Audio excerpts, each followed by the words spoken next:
നബി സല്ലല്ലാഹു അലൈഹി വസല്ലമയുടെ കാലത്ത് 2 സഹോദരങ്ങൾ ഉണ്ടായിരുന്നു. കൂട്ടത്തിൽ ഒരാൾ വളരെ നല്ല മനുഷ്യനും.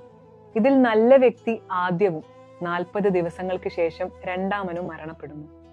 കൂട്ടത്തിൽ ആദ്യത്തെ ആളുടെ അപദാനങ്ങൾ സഹാബികൾ നബിതങ്ങളോട് പറഞ്ഞുകൊണ്ടേയിരുന്നു. ഇത് കേട്ട നബി സല്ലല്ലാഹു അലൈഹി വസല്ലമ ചോദിച്ചു, മറ്റേ മനുഷ്യനും വിശ്വാസി തന്നെയായിരുന്നില്ലേ? സ്വഹാബികൾ അതെ എന്ന് മറുപടി പറഞ്ഞു.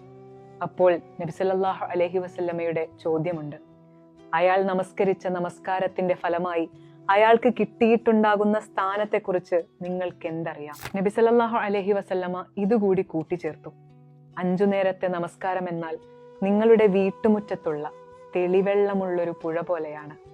അതിൽ 5 നേരം മുങ്ങിക്കുളിക്കുന്ന ഒരാളുടെ തെളിമയും ശുദ്ധിയുമാവാം 5 നേരം നമസ്കരിക്കുന്നവന്. സത്യവിശ്വാസിക്ക് ആയുസ് ദീർഘിച്ചു കിട്ടുന്നത് നന്മ മാത്രമാണ്. ദിവസങ്ങൾ സുവർണാവസരങ്ങളാണല്ലോ. നല്ല മനുഷ്യർ അത് ഉപയോഗിക്കുകയും പ്രതിഫലം നേടുകയും ചെയ്യും. നമ്മുടെ കൈവെള്ളയിലുള്ള ഈ ദിനരാത്രങ്ങളെ ഉപയോഗപ്പെടുത്തി നന്മകളിൽ മുന്നേറുന്ന വിശ്വാസിയാവാൻ റബ്ബ് നമ്മളെ അനുഗ്രഹിക്കുമാറാകട്ടെ.